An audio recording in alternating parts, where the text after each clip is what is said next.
राज्य मागासवर्ग आयोगाच्या वतीने जे ते मागासलेपणाचं सर्वेक्षण सुरू करण्यात आलेले आहे। आज सकाळपासून या सर्वेक्षणाला हिंगोली जिल्ह्यात सुरुवात झालेली आहे।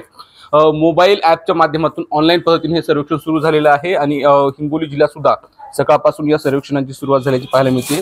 मला हे सांगा, तुम्ही सर्वेक्षण करताय, तुम्हाला काय कशी प्रक्रिया आहे, काय कशा पद्धतीने केलं जाते? राज्य मागासवर्गीय आयोगाच्या निर्देशानुसार आम्हाला प्रगणक म्हणून आम्ही या ठिकाणी रुजू आहोत आणि जवळपास 100 कुटुंब आम्हाला आमच्या वाट्याला आलेले आहेत आणि त्यानुसार आम्ही हे कुटुंब हिंगोली शहरात आजपासून सुरुवात करत आहोत। सर्वप्रथम याच्यामध्ये आम्हाला मराठा कुटुंबाचे असेल त्यांचं आधार कार्ड सर्वप्रथम घ्यायचे, आधार कार्डवरून त्यांची ओळख पटवायची आणि आमच्याकडे जी यादी दिलेली आहे त्या यादीनुसार आम्हाला त्याचे सर्व नाव बघायचं। 183 प्रश्न या कुटुंबाला आम्ही विचारणार आहोत। त्यामध्ये मग आर्थिक असतील, सामाजिक असतील, वैद्यकीय असतील, सर्व प्रकारचे प्रश्न त्यामध्ये आहेत आणि या सर्व प्रश्नाचे उत्तर सोडवल्यानंतर ऑनलाईन पद्धतीने जे राज्य मागासवर्गीय आयोगाचं गोखले इन्स्टिट्यूटने तयार केलेलं ॲप्लिकेशन आहे ते सर्व डाटा त्यांच्याकडे एकाच वेळेला पूर्ण होणार आहे।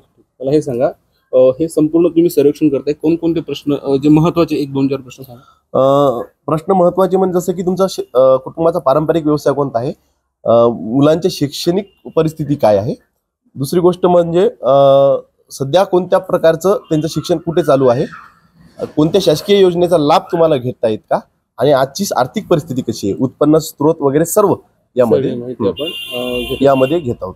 हे सर्वेक्षण पूर्ण करण्यासाठी काय प्रशासनातून काय डेडलाईन दिली, किती 31 तारखेपर्यंत 31 जानेवारीपर्यंत हे सर्वेक्षण पूर्ण करून ऑनलाईन पद्धतीने आम्हाला हा सर्व डाटा आमच्या ॲप्लिकेशनद्वारे आम्हाला शासनाला पाठवायचा आहे। निश्चित तर हे होते प्रगणक आणि अशाच पद्धतीने हिंगोली जिल्ह्यामध्ये 3590 प्रगणकांची जे ते नियुक्ती हिंगोली जिल्हाधिकारी आणि प्रशासनाच्या वतीने नियुक्त करण्यात आली आहे। यांच्यावर लक्ष ठेवण्यासाठी 192 पर्यवेक्षकांची नियुक्ती करण्यात आलेली आहे। हे जे सर्वेक्षण होते साधारणतः मूलभूत माहिती, कुटुंबाचे प्रश्न, आर्थिक स्थिती, कुटुंबाची सामाजिक माहिती, कुटुंबाचं आरोग्य अशा विषयावर हे सर्वेक्षण होत आहे। 31 जानेवारीपर्यंतची या सर्वेक्षणाला जे ते डेडलाईन दिलेली आहे। 31 जानेवारीपर्यंत सर्वेक्षण पूर्ण करणं अपेक्षित आहे आणि या सर्वेक्षणाची जी सर्वेक्षण करण्याचं जी काम आहे ते आता युद्ध पातळीवर सुरू झाल्याचं आपल्याला पाहायला मिळते।